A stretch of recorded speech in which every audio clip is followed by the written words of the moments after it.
Ayos na dito kami sa Barangay Hall. Huwag muna susunod dito muna kami sa likuran kasi ang dami pa. Sa tingin ko kami yung huli. Ganon. Kaya yun, dito muna kami.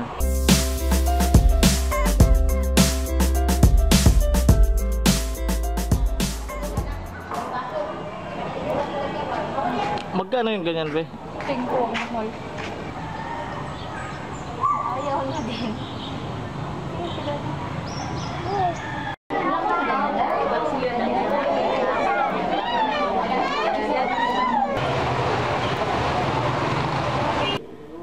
Ano nilalaro pa ba ka ni Mami? Ha?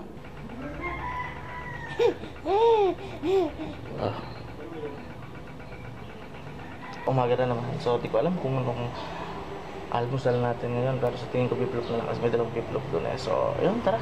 Bumili ko ng dalawang itlog. Alam mo, mas masarap pa rin talaga kasi ang biplop, kapag biprito mo, kung lalagyan mo ng itlog, bumili ko ng dalawa.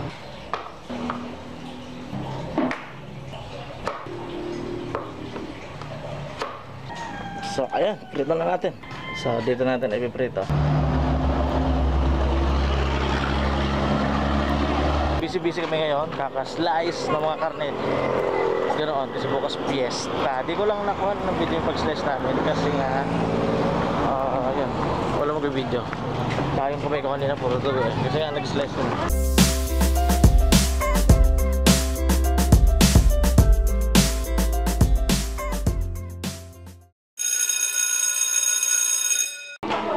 Hello, baby Kent. So, heto, araw na ngayon ng fiesta. Napakaraming pagkain. Busog na busog ako. Bibidyohan ko sana kanina nung kumakain ako. Hindi pwede kasi nga hawak ko ng isang kamay yung camera.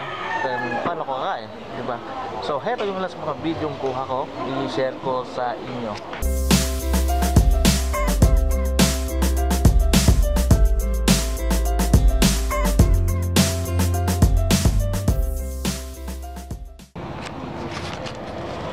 Ayun, so natapos din yung isang araw na yun nga, fiesta ngayon. So ito, kahit pagod siyempre kasi napakadaming bisitang pumunta, nakasmile pa rin. So ito, napakainit ng panahon.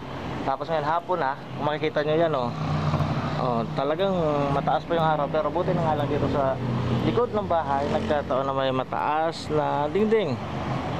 Yun. Kaya, dahil wala ng araw dito sa lugar namin, nalagay kami ng banig. Then yun, pahinga muna, dito kami nahiga para makatipid na rin sa kuryente at the same time presko kasi magandang yung pwesto ba, tsaka sabi ko nga makapag video na din. So yun, siguro po yun lang muna ulit sa ngayon. Maraming salamat, si Mantico po ito, maraming salamat sa panunood. Okay ng vlog ko ngayong araw na to, hanggang sa muli.